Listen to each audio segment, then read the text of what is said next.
right, ladies and gentlemen, welcome to another episode of the Irrational Confidence podcast. We're talking college football, and it's another set of our preseason top 25. We're going through teams number 15 through 11. We're going to go through those teen rankings right there. But the man who invented the pencil with two erasers, but then realized it was pointless, my co-host Fresh. Fresh, how you doing? You know, you're getting better with your jokes. I'll give you that, Haps. I'm doing pretty good. Love talking college football. Ready to start getting into the meat of our top 25 and really making our way, obviously, toward number one eventually. But these five teams, all have a lot of intrigue. They had a great seasons last year, and it really is. Can they actually live up to their potential going forward in 2023? Are they just mid-level teams, or can one of them or two of them actually become elite at the end of the season? That's what we're trying to find out. Yeah, absolutely. We're going to take a look at all of these. So just to recap real quick, if you guys have missed our previous two episodes or are looking for an individual team, those are available for you on the YouTube channel. Make sure you subscribe to the YouTube channel, like, subscribe wherever you get your podcast from. Leave us that comment, leave us that rating. We love interacting with you guys. But here is our preseason top 25 so far. Number 25 was the Pitt Panthers, 24 Mississippi State, 23 South Carolina, 22 Texas Tech, 21 Wisconsin, 20 was the UCLA Bruins, 19 UNC, 18 Ole Miss, 17 Clemson, and number 16 was Kansas State. So all of that is in the archives. Go back and check out the previous episodes if you missed those. If this is your first time, make sure you're subscribing with us so you are not missing a single episode along the way, because we're going all the way to number one here. And with that, Fresh, let's go to number 15. And this is a team like I'm excited for. And that's the Oregon State Beavers. Coming off a phenomenal year for the Beavers last year. I mean, and again, if you would have asked me at the end, how did Oregon State do? I bet you if you asked the casual college football fan, how did Oregon State do last year? They'd be like, they're mediocre. They play in the Pac-12. Pac-12 is really not that great. Oregon State's coming off of a 10-3 year. They finished the year in the top 25. All three of their losses last season were to teams ranked in the top 25 throughout the season. They pull off an amazing win in Corvallis to end the year in the Civil War against the Oregon Ducks, which was we kind of called that game. Was that the one we got accused of being closet Oregon State fans?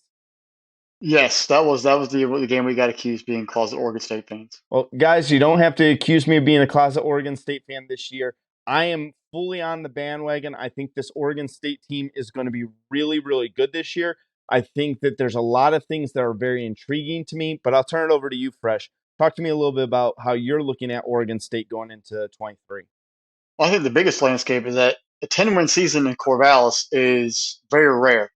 And having to come off it and build off it with all the expectations, momentum they have coming forward this year I think it's a breath of fresh air there in the program. They have some stability. I think the last time, and correct me if I'm wrong, I'm sure the Twitterverse will, but I think the last time they had this expectation was coming off of the year they went to the Fiesta Bowl with Chad Johnson and TJ Hushmanzada, and their current head coach was as quarterback Jonathan Smith when they won the Fiesta Bowl and beat Notre Dame. Everyone kind of thought that program was going to finally get going and really become a consistent winner. And that was just a one-hit wonder, one-year wonder, and they kind of went back to that middle-of-the-road program. Can they actually take that next step and become that consistent winner? That's what the season I really want to see from them. You got Damian Martinez, the running back, coming back. He wasn't actually the full-time starter at the beginning of the year last year, had to dominate down the stretch. Now he's going to get a full year as the lead back and the running back for that program. What can he do? I have a high expectations for him. And also, then you look at the quarterback position. DJ Uiagalelei, coming from Clemson, now he's at Oregon State.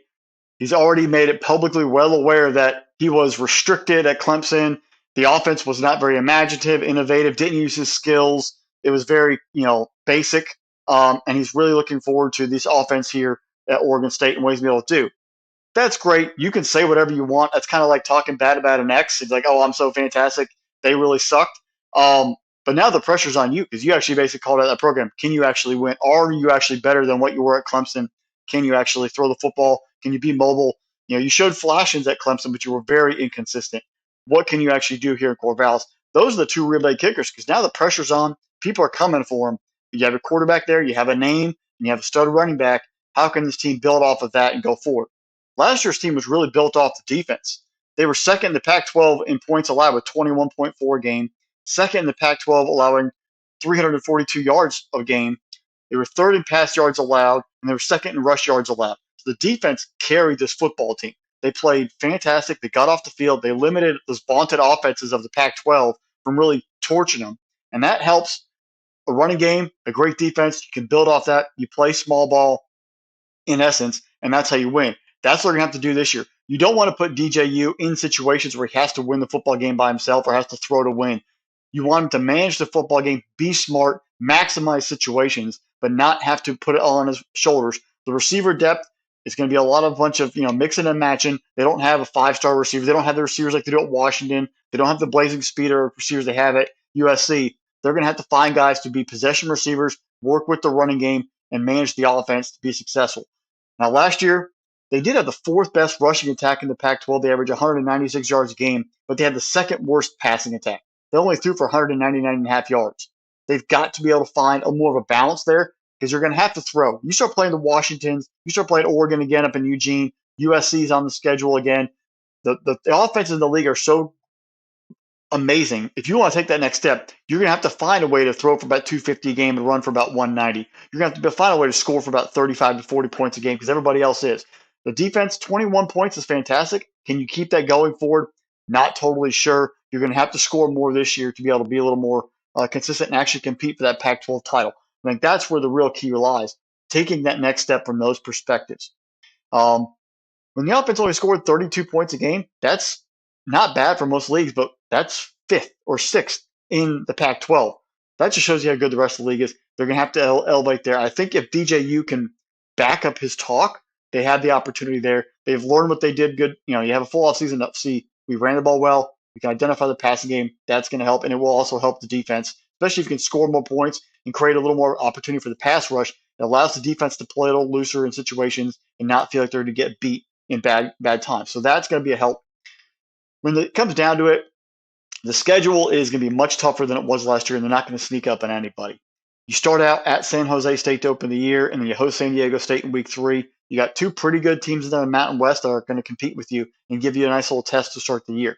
You avoid USC unless you play them in the championship game. If you do, you're going to have to be ready defensively and offensively. You host Utah and you host UCLA.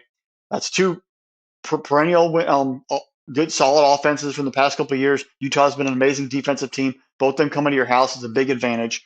You end the year with Washington and a trip to Eugene. The last 2 games of the year are really going to test it. If they're in it, you got 2 big games there. If you're in the mediocre spot, it could be for maybe sneaking back into the title game, or it could even keep you to be bowl eligible. And having those 2 teams there at the very end, it's not going to look good. So you make sure you get your wins early, you stack them early, you stack them often, because that's a tough way to end the season.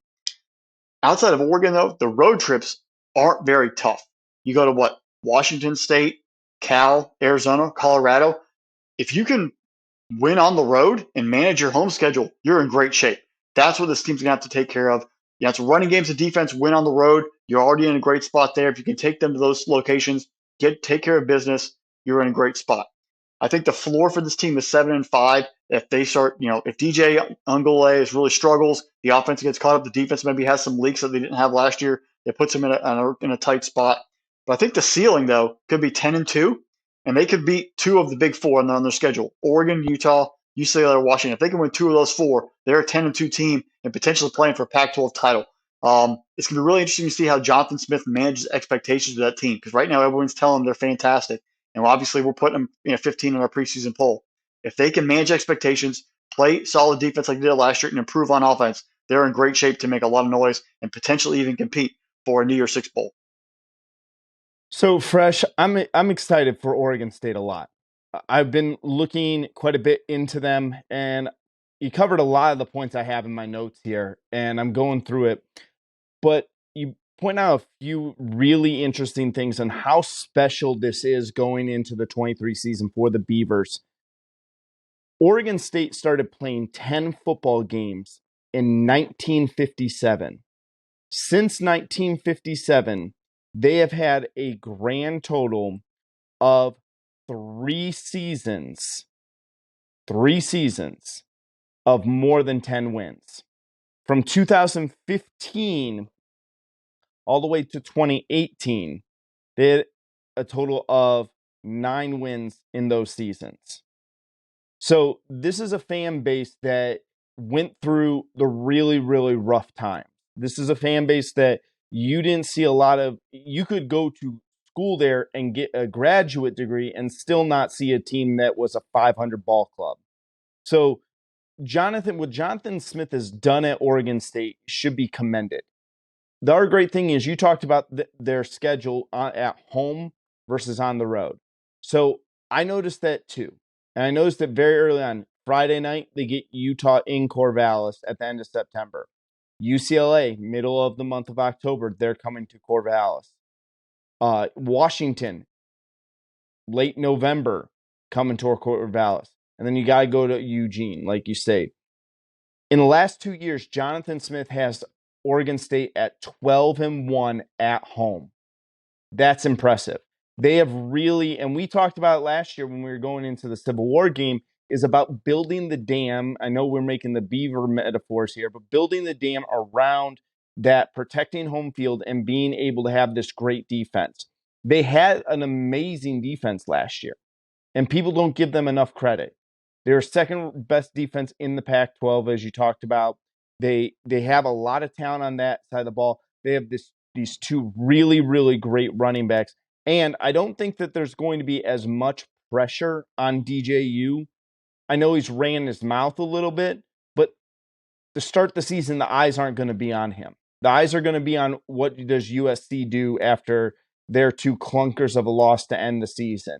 Is Utah a paper champion in the Pac-12 because they lose to Florida in the swamp and then they get boat raced by Penn State in the Rose Bowl? Oregon looked good at times, but still, all of us will remember that complete destruction in Atlanta to start the season to Georgia. You look at, there's all these other Pac-12 stories, media deal, Coach Prime in the Pac-12, realignment, all of those things are going to be talked about going into the season, which I think will take a lot of that pressure off of DJU. And you take a look at the start of the season, at San Jose State, at UC Davis, and San Diego State comes in, and then Washington State. You have 4 games where the talent level isn't going to be that high. And you're going to have some time to really get your feet under you and put up some stats and get comfortable in that system. They're going to start the season 4-0. And then the real season starts, like I said, that Friday night game versus the Utes. I like this team a lot, man. I'm with you. I got them. I wanted to say their floor is 8 games as well.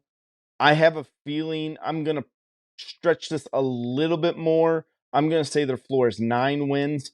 And if everything starts to come together, if they can start to shift the offense into become more potent on the offensive side of the ball, I should say. They were a ball control offense. Take a look at that USC game. They lost to USC by 3 points last season. Their game against Washington was very, very close. The only game they looked terrible in was the game at Utah, and everybody looks terrible at Utah. So I really like this Oregon State team. I'm going to say that their ceiling is 11-1. I think Wow. that it's the ceiling is and again, everything's got to come together. It would be very, very tough for me to say you're going to for sure you're going to go 2-1 against Oregon, Washington, and Utah. That's why I have the floor at 9, because I think that they'll get past UCLA, and I don't really see another team that I feel comfortable saying that they're going to, they'll be a favorite in every one of their other games. So are you going to go 0-3, 2-1, 1-2 against, or 3-0 against those 3 other teams? And that's going to make or break that this year for Oregon State. You're right. They could very well end up in Las Vegas playing for the Pac-12 title game. I like this Oregon State team a lot. I'm going to be fascinated to watch them. I can't wait to preview some of these games because I think that it's going to give us a lot to watch for and a lot of really fun football for Pac-12 after dark. So after bowl season, if they get 11 wins or more, do you, if you're the AD or the mayor of Corvallis, do you just have a parade for the football team? I would. And here's the interesting thing. The other two times that they've won 10 games, it was 2000 and 2006. In 2006, they wound up in 2000 they wound up winning 11 games, and then the following season they went 5-6. But then they rebounded in 2002. You take a look at in 2006, they went 10-4, and then they ran off 9-win season, 9-win season, 8-win season. So, like I said, I feel comfortable around that 8-9 win mark. I feel pretty strong about that one. I don't know what their over under is right now from Vegas, but I really like this Oregon State team. I can't say enough good things about them. You hit a lot of the fun stuff though, so I'm not going to just That's what regurgitate I, everything you said. that's what I try to do. Yeah. All right, Fresh. Let's move on to our number 14 team in our top 25, and that is the Texas Longhorns. Woo, boy, howdy. This is All I got to say, no more excuses. This is it. right. No more excuses for Texas. I don't care what stats were. I'm not going to even waste my time, sharing out that information because last year doesn't matter. It's no more excuses. You have your quarterback and you have a backup quarterback. Pick one, whoever plays good. Got it. You have Xavier Worthy at wide receiver. You bring in Georgia transfer A.D. Mitchell, who has a touchdown catch in all four Georgia playoff games. And I think he's the only player ever to have four touchdowns one catch in every playoff game he's played in. You got two elite receivers there. Yes, you lose Bijan Robinson, but you have depth. It's Texas. You'll be fine. You have tons of recruits. You've been bringing guys in. No more excuses. It's time to win, or just Steve Sarkisian get fired, buy him out, and send somebody into Austin because it's an epic failure. There's too much talent on this football team and this program for them not to win the Big 12 and not to go to at least the New Year's Six Bowl. If they don't, it's terrible. It's over. Texas will be in some serious situations, and I think there'll be a bunch of players who will then transfer out if this thing blows up and they're not successful this year. This is the last year of the Big 12. I don't care what everyone says. The competition will get better once they go to the SEC. If you don't, and your odds of winning a conference championship are going to diminish significantly once you arrive in the SEC starting next year. So if you want to put any kind of hardware in that facade, that football facility, you've got to do it this year and build something going forward because it's only going to get tougher. You got your trip to Alabama. You almost beat them at home last year. You had injuries at quarterback you couldn't get done. Can you go to Tuscaloosa and win? Steve Sarkisian, another one of the Saban assistants. Can you finally get it done? They have a manageable schedule, which says that this team should be successful. You shouldn't be scared to travel to Waco, Houston, Fort Worth, or Ames. You should not be scared to go there if you're Texas. Those should be 4-0 on the road right there off the bat. You can't overlook them, though, because they are locations that you should win at, and they somewhat obscure. And most likely in Waco, you're going to have a lot of Texas fans there. It's in-state, obviously. The final four games are the true stretch of this program that you're going to be really to test them. Kansas State, at TCU, at Iowa State, that sneaky little trip to Ames we mentioned, and then you host Texas Tech. If this team is not focused and not healthy coming down the stretch, you're going to have to find ways to dig deep and find ways to get victories. There's too much talent, too much expectations. Enough is enough. No more excuses in Austin. The floor is 8-4, and if this team finishes 8-4 or has 4 losses, Steve Sarkisian's already been fired at 3. Yep. Okay. I'm with you on that. And the ceiling is 11-1. Wow. Okay. Well, I agree with you on that. Like, I'm shaking my head not because of the 8-4 prediction there, fresh as the 4. I'm shaking my head. If Texas wins only 8 games this season, there's a lot bigger problems in Austin than people really need to know. Guys, they say everything's bigger in Texas, and the stakes are bigger in Texas right now. Fresh, we've been out of college. We're college roommates. We graduated college together in 2008.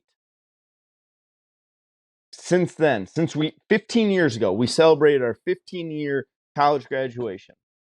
Over the last 15 years, How many double-digit win seasons do the Texas Longhorns have?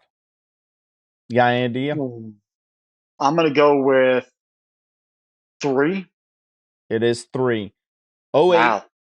oh 09, and they have not, since 2010, they have had one, and that's 2018, one 10-win season. Do you really want to tell us that this is acceptable for Texas football? It's not. Listen, there's a lot of things you're going to say about Texas, but one of my favorite things about people from the state of Texas is no matter who you run into, you're going to be, that you're going to be able to talk football with them. You know that they're going to know their stuff. They're going to be very well educated with their team, whether it is Texas, whether it's Texas Tech, Baylor, TCU, what have you. Those people are going to really know their team. And this is an interesting year for Sarkisian. You look 2 years ago, 5-7. Okay, it's his first year taking over for Tom Herman, but okay, whatever. We're seeing progress. He had a better year last year, but still, it's crazy because the Texas standard at 8-5 is an underachieving year. None of those big Texas is one of the most lucrative athletic programs in the entire country. They're in the top 3 or 5, depending on what metric you want to look at. You want to tell me that some of those big time donors and alumni are going to be happy at 8-5? No, you're a considered an upper echelon program in the college football world. You haven't performed that way over the last 15 years, but you are considered that for just your fan base, for the money that comes into that program. They have the higher level of expectations. There's so many schools. Again, we just got done talking about Oregon State. You want to tell me Oregon State, they're going to be ecstatic at 8-5. Texas is not. Quinn Ewers needs to stay healthy all year long this year. The Arch Manning stuff, it's interesting. I'll be intrigued to see if he stays on the bench this year, if Ewers goes down. But 15 touchdowns, 6 interceptions, over 2,000 yards in an injury-plagued season. I love this wide receiver room for Texas, man. I think it's the second best wide receiver room outside of the 2 studs over at Ohio State. But Xavier Worthy and A.D. Mitchell are absolute beasts. And I still, that was kind of the biggest head scratcher to me, is like, how did A.D., I mean, maybe that Texas money came a calling with an NIL deal, Well, but he's from I don't, Texas. He got to go yeah, home. goes home. But for me, they got to improve on this pass defense. Like, everyone wants to talk about offense, replacing Bijan Robinson, the wide receivers, the quarterbacks, blah, blah, blah, blah, blah, blah, blah. What you must do is you have to improve on that pass defense. You were ranked 90th in the country in pass defense. And truly, are you ready for the SEC? Are you ready to take that next step? Texas is an amazing program when they're good. When they're good, that fan base is so into that program. And when they're bad, the entire rest of the country roots against you. Because it's easy. It's easy to do the horns down thing because it's fun to make fun of another program that's not yours. It's the same thing with Notre Dame, same thing with Ohio State, same thing with Alabama, same thing with Georgia. When you become the villain to everyone else, that's when it's fun. No one really wants to beat up on Texas right now. It's better to beat up on Texas when you're winning all the time. This is a huge year for Sarkisian. If he doesn't, I'm looking at the schedule here fresh. I'm with you. He'll get a pass if he loses to Alabama. Going Yeah, into we'll give him the pass. yeah, going into Tuscaloosa, as long as Texas doesn't get like destroyed like 70-0, he gets a pass there. Wyoming, Baylor, Kansas, you're 4-1 going into Red River rivalry there. The back half of the schedule, if they get through Red River 5-1, the back half of the schedule is really, K-State worries me, but that game's in Austin, and the Texas Tech game worries me, but that game also is in Austin. I got this team. I gotta say, like, I'm with you. Their floor is 8 wins. Their expectation is 10. Their expectation should be 10. So Sark, you're in the unemployment line at 8 or 9 wins or less, you're out. If you're 9-3, even though that's an improvement, you're out. You're not ready for the SEC, and SEC is going to eat you alive at this point. 10 wins, Sark saves his job, and he goes on to the next one because you can then say, okay, he's making double-digit game improvements year after year here. I can say, that Alabama game was close. I am still going to favor Alabama in that game, but okay, if Texas pulls it off, you should run the rest of your schedule, be 12-0, and got a really good shot for the college football playoff. Yeah, I mean, if they even play Alabama tough and maybe lose by a Right, touchdown, that team will get momentum because it's a road game.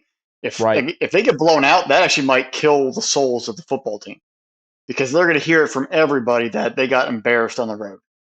right. Man, Texas is fun to talk about. I'm glad I'm not a Texas fan because it would be so. Again, it's tough for a fan base like that. It's not saying I don't like the state of Texas or I don't like the Texas Longhorns. I just think that'd be so tough to go through. I mean, how great though is it that if you're a Longhorn fan, you're probably a Cowboys fan, and you haven't seen a postseason win and a true postseason game of any significance in how long? That's fantastic. Yikes. I'm glad my teams are in the AFC and up north. Okay, Fresh. Let's go to another team that everyone loves to hate. Our number 13 team in our preseason poll, the Notre Dame Fighting Irish. Marcus Freeman, great hire as a head coach. Rough year. Started off the year 3-3. Had some just ridiculously bad losses last season. Everyone excused the loss to Ohio State in Columbus. But then you followed that up the following week with a loss to Marshall. But then 2 weeks later, you beat North Carolina. But then you lose to the Stanford Cardinal on October 15th last year. Start off the year 3-3, end the year 6-1, ended on high note for them. It's impressive because you take a look at what they did against South Carolina in the Gator Bowl, and you're just like, wow, like this is truly remarkable. And then even that 38-27 loss in Los Angeles to USC, that was a close game. It was a close game. And there were very few people that could stop USC last year. And Clemson tried to come into South Bend and you put the boots to them, which was glorious. One of the few times I was really pulling for Notre Dame right there. But this is a fascinating Notre Dame team because it's such a different team now. Sam Hartman transfers in, probably the best transfer quarterback in the portal. I think he's going to do great things at Notre Dame. You got a couple of kids coming in. You got a new. I mean, your running back is coming back, but you got a lot of new talent in that offense there. But they got to be better on defense. And one of the things, they lost one of their linebackers, Coach James Laurinaitis, went back to Ohio State, the former Ohio State linebacker. He was a teammate of Marcus Freeman. That's why he was there. The whole defensive coordinator fiasco about hiring them. There's a lot of things to talk about. But as long as Marcus Freeman, again, he's not to the Sark level, but he's got to show that continuous improvement year after year. Yeah, actually, going into the year, I know we have them at 13 as they're combined, but I actually had them ranked at 16 because I'm just not as high on Notre Dame. They had a lot of guys get drafted, a lot of guys leave. They didn't exactly have offensive explosion last year, so losing players, gaining players isn't really much of a shock. And you lose Tommy Rees, your offensive coordinator. You already mentioned the defensive staff issues. There's a lot of rumblings right now going on there in South Bend and trying to find consistency. And if this issue lingers any longer, then maybe it actually gives more credence to what Brian Kelly did and how he's able to bring it all together and have them play and be successful. If Marcus Freeman is now the guy and things are kind of looking a little all over the place. Yes, Hartman, the new quarterback, he basically knows the entire schedule that they're going to play because obviously Notre Dame plays 6 teams in the ACC, including they play Wake Forest. You should be well versed in playing those teams and understanding when those games approach. He already has a leg up on that game prep. But the stakes are also going to be up a little bit higher now as being the quarterback of Notre Dame and all the things that come with being the quarterback of Notre Dame as opposed to being the quarterback of Wake Forest. You did great at Wake Forest, but now the expectation of being at Notre Dame, the Golden Domers, that carries extra weight. And that's going to be a big deal. And it's going to be interesting to see how he is able to respond, perform offensively, and move this offense because we all really know it's very tight end centric, running back focused, ground and pound. It doesn't really, never historically shows you the flash of four receivers in the field, airing it out in an air raid, wide open style offense. That's what Hartman as a quarterback is used to. So how's that transition going to come in here and really take over and change the philosophy that they have had in the past and been successful with? You look at Freeman, his first year in there, those clunker, unexplicable losses to Stanford and Marshall. Um, it, it to me, it showed the team wasn't gelling. They weren't responding. They were a bunch of individuals on the field, and they weren't playing as a unit offensively and defensively. And he didn't have their focus and their control. Then you go out there and you beat North Carolina, you beat Clemson. It's like, all right, this guy has their focus. He finally got through to the players. Maybe there was rotational issues where guys who were backups were better and they weren't getting the nod until later. He's like, all right, we're going to clean house. You're moving it. We're redo the depth chart and get it focused. He had to make a late season switch, got the taken care of because they definitely played better down the stretch. I'm worried, though, that they might have another clunker of a start again this year. They don't come out focused. They don't come out gelled, not ready to play in every football game, not taking every opponent seriously. Because they didn't take South Carolina seriously in the first half, and they had to scramble in the second half to get back into football game in the last game of the year. Where's Notre Dame going to be? Because expectations never go away in South Bend.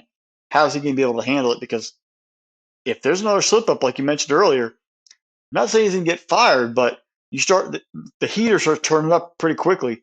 Also considering all the money and all the media deals out there for all the different schools, and people want Notre Dame in a conference and trying to find their future. You want that football team to be a viable product. You don't want it to become a way down. Yes, there's tons of media, there's tons of eyes around it, there's always going to be money around it. But if the team isn't winning and the program starts falling off, it has a little bit of credence to the point of, are they really worth the financial impact to come in here? Yeah, they're going to draw eyes to your product, but we want winners. So Notre Dame needs to continue to keep winning.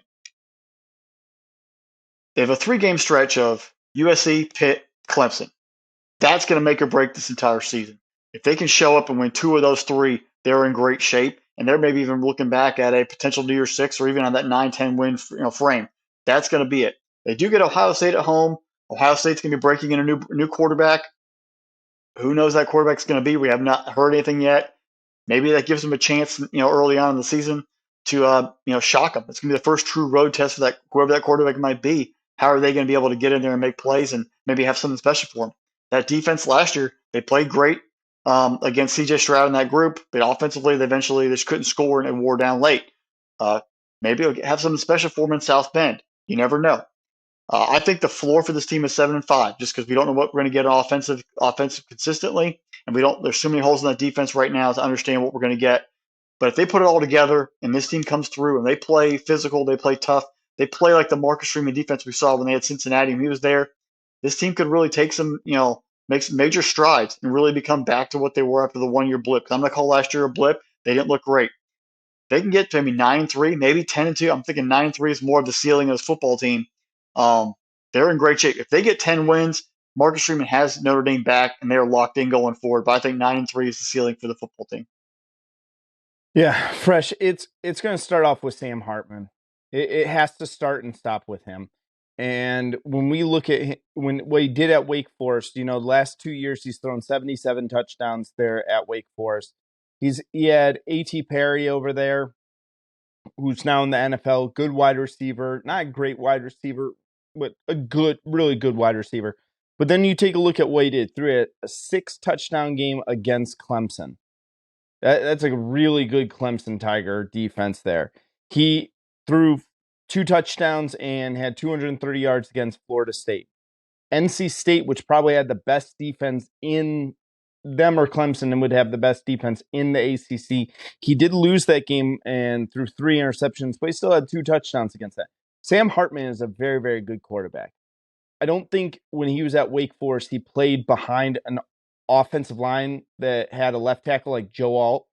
That is probably a top 5 NFL draft pick. I see a lot of Joe Thomas in that kid. And then you also take a look at a kid. They have a stud over there in the secondary, Benjamin Morrison. 6 interceptions last season.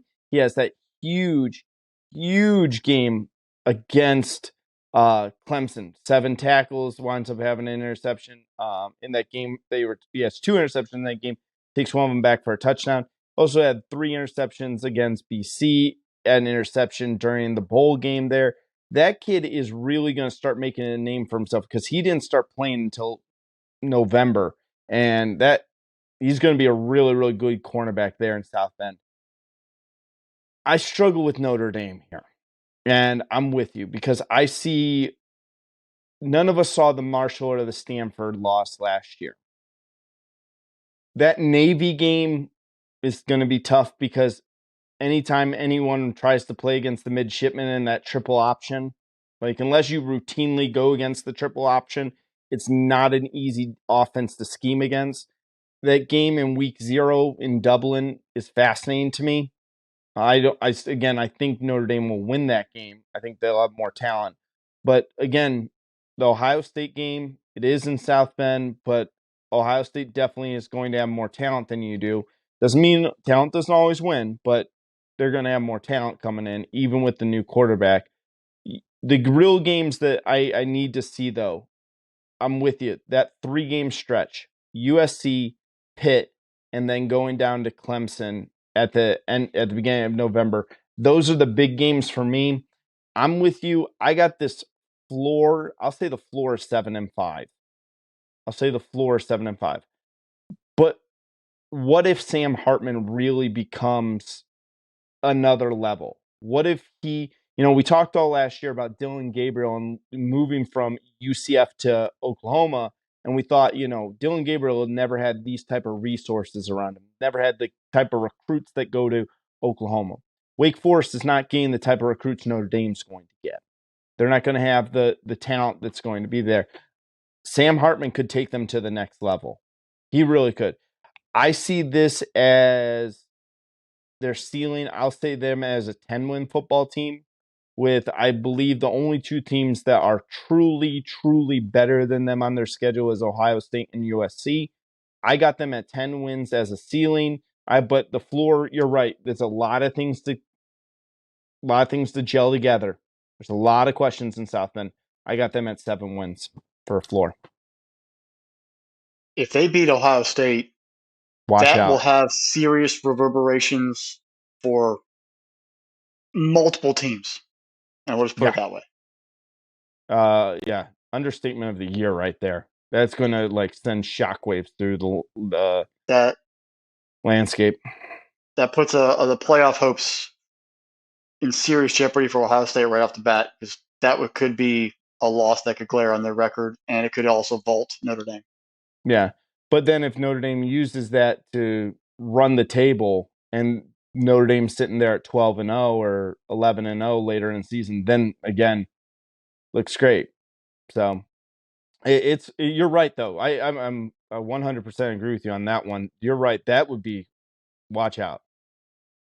All right, Fresh, let's go to our number 12 team, and that's the Utah Utes out of Pac-12. This is a Pac-12. We're talking 2 West Coast teams right now so far. The Utes. What in the world was going on with Utah last year? I mean, you take a look at them in 2022. They have 4 losses on the year. They have 10 wins. And then their losses, though, are at Florida at the end of the game, at the very, very end of the game. And we always talked about that week 1, how difficult it is to play in the swamp in the first week of the season because of the humidity. And then they lose at UCLA, at Oregon, and then they get absolutely destroyed by Penn State in the bowl game. Fun fact for you, though. Last 2 years, if you didn't notice a trend there with the last couple of years, their schedule, Utah is 12-0 at home. Oh, I thought you were going to say that in one of our first ever episodes, Fresh said they were one of the teams following, and they won back-to-back Pac-12 titles. I thought that's where you're going with that one. Nah, I mean, you beat yourself up enough about that, like because at the end of the first I did the season. reverse curse. I did the reverse curse and got them their 2 titles. Right. Kyle Whittingham, when are we going to start considering him as one of the best coaches in college football with what he does at Utah? I have him as the best coach in the Pac-12. What he does with the resources is absolutely phenomenal. He puts a quality football team out there every single year, and they play hard-nosed football every single game. You don't see the clunker losses from Utah. Like, you don't see them losing to Cal or losing to Arizona. They'll lose a game to a quality opponent. That's going to happen, but they do not lose the games that other teams. We sort of like scratch our head. We're like, how the heck did they lose that football game? And it doesn't happen with Utah. And he brings in guys from the transfer portal. He develops them 5th-year, 6th-year seniors, walk-on guys. He brings them all in there, and they perform and they play at the highest level, and they just get the job done. And that's under his philosophy of how he's built that program. And you know what? It's going to really cut me to the core to say this, but he comes out of the cloth of Urban Meyer. He was on Urban Meyer's staff when Urban was at Utah way back when, and there's something that might be along the same lines where you let the players play, you play to their strengths, you play hard nose, and you instill pride in the football team, and they show up and they play for you every single game. I mean, this team, best defense in the Pac-12, and they were lights out in every single category last year, whether it's points per game, how many total yards, passing yards, and rushing yards per game. They led the league in every single one. They dominated. Um, Offensively, actually was sneaky good. You wouldn't. I mean, considering all the teams we've talked about in the Pac-12 and how great they've been and all the explosive offensive weapons that are out there in that conference, they still scored 38.6 a game, which was 5th in the league. That's tops in a couple other leagues. You ran for 217 a game, you threw for 250 a game, and you had the 5th best overall in total yards at 466. They don't Not any superstars. Yes, they had Dalton Kincaid and a host of running backs, but Cam Rising is the guy who's putting all the work. And if you're doubling up, Kincaid, he was banged up last year. They had to get production from somebody else. So the way they put guys in position to succeed, they run the ball, play action, manage the offense, and they just get it done. And it's a testament to this philosophy of Whittingham, the execution by the offense, and the ingenious creativity of the offensive coordinator put the best players in position to succeed. And I have a feeling they're going to do that this year. Kincaid is gone. Last year, the number one running back coming into the year was Tavion Thomas. He left the team halfway through the year. They put in a couple other running backs toward the end. They found ways to make it work, and they were successful, and they won. Defensively, they lose Clark Phillips III. I got a feeling they're going to pop in another cornerback somewhere, and he's going to come in there and be a new shutdown guy. These plug-and-play guys year after year play to the system, play within themselves, play within the defensive or offensive scheme, and they're successful. And that's exactly what I expect them to do this year. The one thing that does worry me is that actually, as of this week, there were reports coming out of Salt Lake City that Cam Rising's recovery from his ACL injury in the Rose Bowl is not progressing as they had hoped. So there is doubt that he would be ready for the opener or even the first couple of games.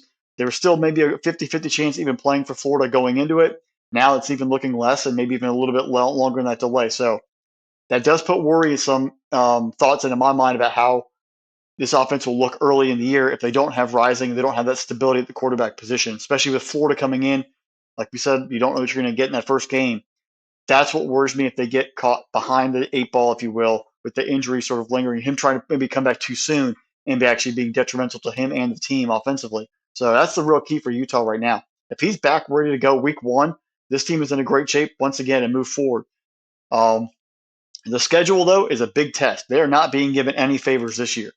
They avoid Washington State and Stanford, which is the teams you actually want to play. They host Florida, and they travel to Baylor out of conference. That's not fun. You get road games at Baylor, like I mentioned, Oregon State, USC, Washington, Arizona. And the last time Oregon went to Utah, they got ambushed. So you do have Oregon coming to home. So maybe you can get, payback again and get another game there. But they're not being given any favors in the schedule. This is going to be a true test of Kyle Whittingham. I actually might be coming off back-to-back Rose Bowls and back-to-back Pac-12 titles. They're not giving any gifts, and this actually might be the biggest test for this entire staff and this entire team going forward is how they're going to survive the season. And they end the season with Colorado. If it was Colorado in September, maybe they would be able to get a win. Colorado come November, who knows how that team is going to develop with the talent they bring in the portal and all the stuff's going on there in Boulder. they actually might be a much better football team the last weekend of the season than they are in September, and that actually could be a dangerous game for Utah. So this schedule is loaded. It is very, very tough. The floor, I think, is 7-5 just because they're playing such a hard schedule. If everything comes together, injuries aren't a problem, and this team has depth that rises up and plays at a high level, they could go 11-1 because they do have a mentality of winning and being tough. But it's going to have to be perfect for them. So somewhere between 7-5 and 11-1. That's a pretty wide range, but there's so many things that could happen with this Utah football team this fall. And it's exciting to see what will happen when we kick off in late August. Take the COVID year out. How many times? When was the last time Utah had a 7-win season? This is 2017. And prior to that, they had not won less than 9 games since 2014. Again, we talked about Oregon State, about how great it's been since, like, they only have 3 winning seasons. And Texas, in the last 15 years, how many times they've won double-digit games. Since we graduated college fresh, 2008, this team has 7 double-digit winning seasons. You take a look at that. In the last, like I said, since 2014, 9 wins, 10 wins, 9 wins, 7, 9, 11, COVID year, 10, 10. Utah is becoming, and they're becoming a powerhouse program out there out west. They really are. Quietly. And yes, it's insanely quiet because people will go, yeah, they've had success for the last 3 or 4 years, was what people will think. And you go, no, this team is really, really good. Since Kyle Whittingham took over as the head coach, he has a 67% winning percentage since becoming the Utah head coach. It's fascinating to see what we're going to get with Cam Rising coming off that ACL injury. I had not heard that he wasn't progressing with that. It'll be fascinating to see. And it's going to be interesting how they replaced Kincaid. They got a couple of really good tight ends coming up through the pipeline. This is a team that runs a 2 tight end set. They're going to run the football. 9th in the country last year with 41 sacks. They're going to return 9 starters on this defense. That defense is loaded with NFL talent. Yes, you got to replace Reed. You got to replace Clark Phillips. But other than that, this Utah defense is really, really good. And a lot of those key contributors came back. Again, you got to stay healthy. But this is a brutal schedule. You're spot on. Your bye week is October 7th. Tough game. Florida comes into town, especially if you don't have Cam Rising that night. That's a Thursday night game in week 1 to kick off week 1. Going into Waco, tough. UCLA comes into town. I don't think that'll be too bad, but going into Corvallis. So this, you're hoping worst case scenario going into the bye week, you got to be 4-1 right there. Going to USC. You've had USC's number for the last couple of years. And you give Lincoln Riley fits. Now can you win in LA? When they're and if I'm USC, I'm spending all offseason preparing for Utah. Because Utah is really just taking me out to the woodshed. And having to follow that up with Oregon, that's a really tough 2-game stretch. And then a couple weeks later, traveling all the way up to Washington, play Michael Penix Jr. We haven't even got to him. It maybe was think about that. We have not even talked about Washington yet and how good this is. So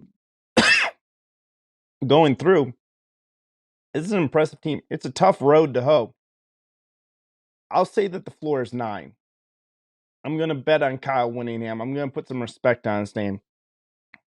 But if it all, again, tough road, but Utah could do this. I'm going to say I'll give him floor 9, ceiling 11.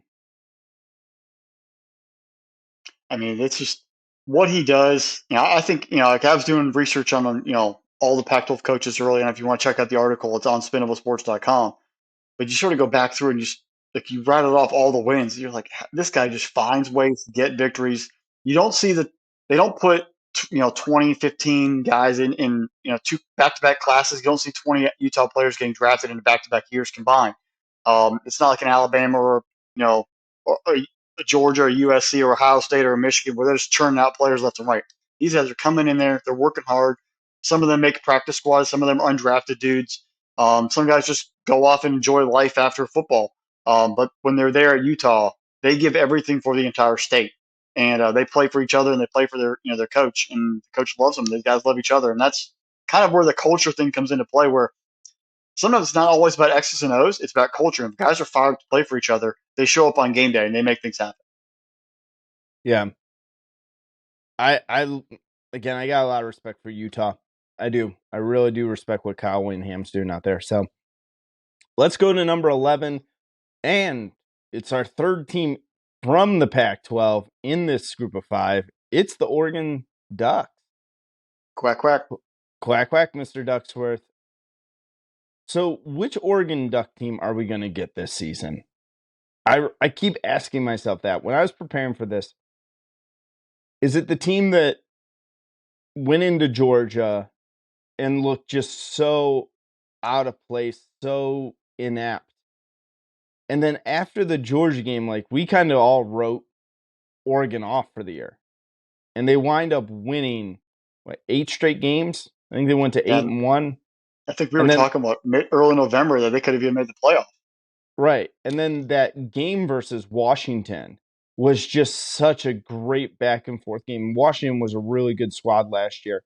And they were able to beat Utah, and then losing to Oregon State to keep them out of the Pac-12 title game, and then beating North Carolina in the Holiday Bowl in a classic game with the old man and the young kid, Bo Nix versus Drake May. Fresh. Bo Nix back for his doctoral. I feel like we have too many quarterbacks on their doctoral years. Hey, This COVID get year's messing it up. Get your degrees while you can, fellas. You want to get your doctorate and have the funny hat and the cool little sashes, do what you got to do. Unlike Stetson, Right. Stetson Bennett doesn't need a degree. He has a couple trophies, but you guys get your degrees. Are you just going instead of a Georgia alumni, is it like a Georgia attendee?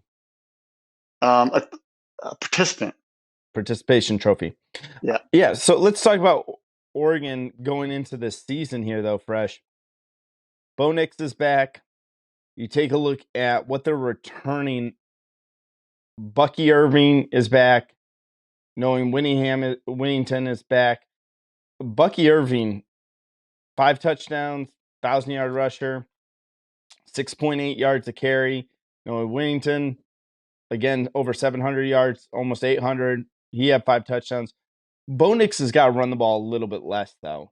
I can't see Bo Nix getting 89 carries. And again, he did some good things with it, but he's got to be better. There's talk about Bo Nix being a Heisman candidate, but it's nice to see he wound up going back to what they thought he was going to be at Auburn, so he kind of redeemed himself. And he has a really great wide receiver in Troy Franklin. And I want to call him Clifford Franklin from The Replacements. Oh, you were the man, Clifford Franklin. You're hiding behind the jukebox. I love that. That's one of my favorite football movies. Oh, yeah. If you haven't seen The Replacements, he's a great character. Yeah. Like, oh, yeah, we were tough tonight. But kid's a 6'3" sophomore, man. This kid is a great target in the red zone. I think he's going to have a huge jump this season going into the year. Really, the question is, can they get better on defense, though? Like, they really, at times, their defense was, okay, you're all right. I mean, what are you going to do? yeah. I mean, Dan Lanning, you're brought there for defense. Right. It's no secret. When Lincoln Riley was hired at USC, you became a pretty hot candidate to take over the job at Oregon. And it was for one reason and one reason only, to shut down these offenses in the Pac-12. Yeah. And they were next to last in the Pac-12 for sacks. They have to get better pressure on the quarterback. They really need to develop a better scheme with you'd say they ranked in the top 5 in the conference, but, giving up 27 points a game, it's not going to cut it in the Pac-12, especially with this influx of quarterback play that we expect to see this year in the Pac-12. You got to be better at that point. Utah, you got to get to the quarterback. You got to get home. You also have to improve your pass defense. They are middle of the pack, 260 yards a game. Quarterbacks, if you do not get better in your pass defense, quarterbacks are going to light you up this year, and you are looking at a 7-win, 8-win team. Interesting schedule for them. Week 2, traveling to Lubbock, Texas, and playing the Red Raiders. And then I love when Hawaii comes to the mainland and the Rainbow Warriors. I love it. I want them to bring back the old school Hawaii helmet for a with game or two. the old white helmets or the Yeah, the old black white ones? helmets and the white ones. Okay. And I love all of the Hawaiian like stuff that they do, all the Samoan where they do the thing when they come onto the field. I know our Samoan listener will probably correct me on what that is actually called, but I think that's awesome. If you've never seen how Hawaii enters into a football field, after you're done watching this, go on YouTube, check it out, look there. But then you got to travel to Washington, you got to travel to Utah, you get USC at home, end of the season, Oregon State. There's 5 solid games on here that it's going to be a coin flip. So I got them at the floor at 7-5. And the defense is really what scares me. I think the defense with the quarterback play, I'm going to max them out on 9 wins this year. I don't see them getting to the 10-win mark. I mean, the first thing I, sort of looked at when I started this is Bo Nix. We need to remember there are 2 Bo Nixes. There's the really good Bo Nix, and then there's the really bad Bo Nix. We got a lot of good last year, Auburn years. We got a lot of bad Bo Nix. What are we going to get this year? His offensive coordinator, Kenny Dinningham, is now the head coach at Arizona State. So he thought he had comfort there, and now it's gone. How does he adapt to the new staff and the new offensive coordinator going forward to this year? That's going to be the biggest test. And you kind of mentioned some of those stats. So looking at defense, so you mentioned the yards given up. This is what I also kind of laugh at. They gave up 27.4 points a game. That's 4 touchdowns. That's 5th in the Pac-12. How many other teams are just giving up 30 and 40 points a game is ridiculous. That just shows you either there's a bunch of terrible defenses or a bunch of amazing offenses that we're conquering. There has to be somewhere in the between, but you're giving up 4 touchdowns and you're in the top 5 defenses in points allowed. That's just a lot of bad defenses in the league. So your offense has got to be able to put up points and take advantage of those bad defenses if you have the chances. And looking at offense, 500 yards of total offense a game, 4th in the Pac-12. We talked about Washington, USC. You get 500 yards total offense, and you're 4th best in the league. Not in the nation, the league. That's how lethal these offenses are. So that's, again, is it bad defense? Is it really good offense? Somewhere in between.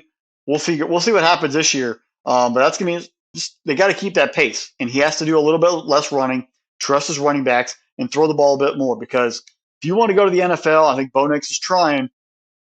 It's great to have your mobility, but to have a long career in the NFL, you've got to learn how to throw the football from the pocket. Mobile quarterbacks, they always come in the first 3 years, they do great, and they get beat up physically. No offense to Lamar Jackson, but there's a reason why he hasn't played 16 games the past 2 years. He runs a lot, but he gets hurt because he's out and getting exposed. You've got to learn how to throw from the pocket, and Bo Nix needs to do that this year to help his offense grow and also help him grow as a quarterback. And that might actually save this team down the stretch because if he's healthy, he plays. He was banged up at the end of the year last year, and that hurt them down the stretch, him not being on the field. He's got to keep himself healthy, and the offense and the team has got to remember, we've got to coach and we've got to play to keep him healthy as well. Cannot let him do too much that he puts himself in peril and gets knocked out for a couple plays or a game and costs him maybe an NFL career, maybe costs the team a win. Got to stay healthy, got to play smarter down the stretch. That early test at Texas Tech really, I think, is going to maybe one of the dark horse great games of that weekend. It's September 9th. It's going to be overshadowed by the Texas-Alabama game, obviously. But if you're in between commercials, switch over because they're going to be competing. Watch that football game. You're going to see a former Oregon quarterback, now most likely to be the starter at Texas Tech, trying to get revenge against Oregon. He led him to in a bowl game and then got basically pushed out the door and he decided to transfer.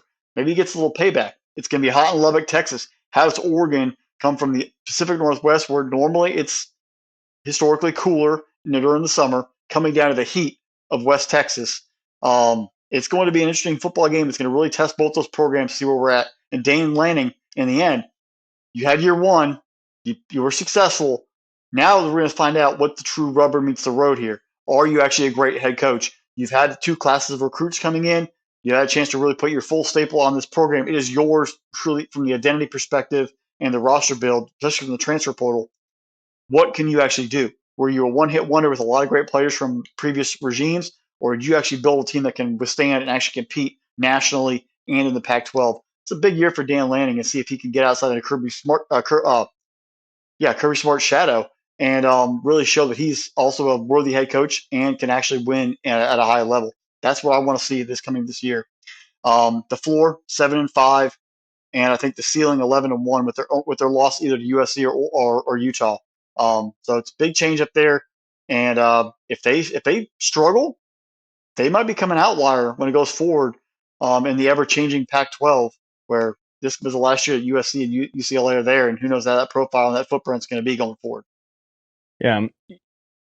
It'll be interesting to see if Dan Lanning can really continue the trend of them being successful. I go back to them, the defensive stat you gave, 27 points a game, 4 touchdowns. Colorado State was one of the worst teams in college football. They gave up less points per game. Michigan State had a very subpar year. The Buffalo Bulls had a better scoring defense. The Florida Atlantic Owls had a better one. Oh, okay. Well, they don't play really anybody. Sure. Like the Toledo Rockets, the Texas State Bobcats, people that are going to be paid money to get the bejesus kicked out of them, have better defense. Virginia Tech, who was god awful last year, had a better defense. New Mexico State had a better defense. Western Michigan, better defense. You're right, Fresh. This defense has got to be better. It can't fall on Bo Nix. The offense is there, but Dan Lanning's got to do something about this defense going forward, or they're just going to wind up in a couple of games where they may win 10 games, but if you come in and Michael Penix Jr. in October boat races you and just makes you guys look ugly in the middle of the season, and that ugly loss is at the beginning of the season, then no one's gonna give you the benefit of the doubt. You might be 11-1, win the Pac-12, but if you just have this ugly loss, or Caleb Williams comes into Eugene and lights up the scoreboard, again, ugly loss, Oregon's out of the playoff picture. They are on very thin ice with the view nationally. Like, Oregon is a very good football program. They've been a great football program under Cristobal. They are really good under Kelly and that crew right there. They had a lot of 10-win seasons. So you're playing with some house money, but sooner or later, if you don't correct some of these issues that we're seeing, you wind up being a team that kind of falls by the wayside, and the national conversation is no longer what it was about you. So I'm intrigued to see what Oregon does this year. Again, I think there's a lot of talent there. I told you I got 7 wins, but I got up there. I'll go with you and go 11 wins if everything comes together. And it's funny how you brought up all the previous coaches. So like Brian Kelly, everyone kind of knows that offense. Chip Kelly, excuse me. That offense is wide open. He had Marcus Mariota there. It's speed on the field everywhere he touched. DeAnthony Thomas was lightning fast. They had tons of guys who could just fly around the field, but their defense was absolutely horrible. Mario Cristobal comes in. He brings the toughness to that program where we're going to run the ball. We're going to be a little more tough. Yeah, we have Justin Herbert, but we're going to be a tough football team defensively and offensively. But they lacked the overall consistency and explosion on offense. Can Dan Lanning find a way to blend those two different styles? Can you get a blazing speed on offense with a high-speed attack and score, but also be tough? Can you find a way to blend those two styles that Oregon's kind of used in the past few years to be good nationally? That might actually be the key. You look at the great teams, Ohio State, Michigan, Alabama, Georgia, Clemson. The teams in the past have won titles. They've been a great balance of speed and toughness. It's not just we're going to be really, really fast and be horrible on defense, or we're going to have a really good defense and horrible on offense, or we're going to be sluggish. You've got to find ways to balance both those elements of your football team to be able to be successful. And that's what Oregon I've always seen is lacking. They just lack the other side of that. And if they can find a way to blend a toughness mentality where they can be physical in a football game or they can be flashy and they can win both ways, then they'll finally have fully become a team that can compete for a title consistently. Right. Well, it'll be fascinating to watch, but never make a 10-year bet for $1 million about the Oregon Ducks. I don't think that buddy's. I don't think the guy's actually paid up our buddy yet. Yeah, but it is what it is. We're coming up on the 10-year mark on that bet a long time ago. Fresh, one last question before we sign off here. We're at that group that these guys are all considered outside national title contenders. Which of these teams do you truly feel probably have? Again, I think I know your answer on this, but which of these teams do you feel would be the, if things really go right, you could see this team winning a national title this season? I would say Texas has the cleanest path. I agree. We've mentioned too much in the Pac-12 of how that league is so good that they could beat each other up, and that's why like there's no more excuses for Texas because they have the cleanest path. They could go 11-1, 12-1, including the Pac-12 title or the Big 12 title game, make themselves in the playoff and have talent. And at that point, you just got to win one game at a time, and you can be okay. There's no more excuses in Austin and for the Longhorns, but they have the cleanest path, and they of the group they could win a title. Right. I definitely think you're right there. I have Texas as my top team. I would love to see Oregon State make some noise because, again, I'm high on the Oregon State train right now. But it's going to be a challenge to come out of that Pac-12, whoever it winds up being. So, one quick question for you before you wrap: do you mm-hmm. think other teams in the Pac-12 are going to play with a little extra edge against USC and UCLA? Because we mentioned three of them here today. That is that the playing against them for them leaving. Do they get a little up for that because it might be the last time they get to play them, and maybe that adds a little boost in their football game? I think it does. I really do. I think that especially I had this conversation. A team like Cal, who is financially tied to UCLA, I think that game's going to really be up for it. I don't know. I think people are I think people are going to gear up to beat up on USC, anyways, because they're USC and you have a Heisman Trophy winner. But you take a look even at our top 25 going into the season, our preseason top 25. We're through 15 teams so far, and we have 4 teams out of the Pac-12. And then you take a look at some of these other teams that we still have not even gotten to yet. And you guys know who they are. Obviously, we're not going to leave Washington and USC out of the top 25, just where are they going to fall. That's going to be 6 teams in the initial preseason poll that are going to come out of the Pac-12. So don't let anyone tell you that the Pac-12, there's not good football being played out there. Yeah, with 4 teams leaving 2 big conferences and all 4 being big names, there's going to be a lot of other teams getting their last shot and get a little extra juice in those games. So that's going to add extra excitement, week in and week out. Absolutely. All right, folks, you've been listening to another episode of the Irrational Confidence Podcast. We're part of Spinnable Sports, so make sure you're going to spinnablesports.com. Yep, that is spinnablesports.com. All sorts of cool articles out there. We're going to have previews. We're going to have stuff about the NFL season coming up. So make sure you check out the website. There's also our producer, Drew. Without him, none of this is possible. Make sure you subscribe to the video, and subscribe to the channel. Hit that notification bell. Get notified every single time we release a new video. What's going to be the next Football Reference movie I'm going to be able to do to get fresh to laugh? Is it going to be Clifford Franklin? Couple of records. Tan did Varsity Blues. Tan. So we'll have to see what our football references that we can come up with. Make sure you're following us on Twitter. I don't think we're on other social media. Oh, yeah, we're on Facebook. Make sure you're following us on social media and interact with us. We love engaging with you all. We're getting closer and closer to that season. We're going to be doing the same thing we did last year. Each week we put out a Twitter poll, let you all decide what games we are going to be talking about and some of the stuff that we are going to get ready for come the season and producing the content that you guys all know and love. 25,000 Twitter followers fresh. We need some more subscribers to the YouTube channel, so make sure you subscribe to that as well. Follow us on Twitter. Love interacting with you guys. And that, fresh. Hit the subscribe buttons and spread the word, everybody. And with that, bye, y'all.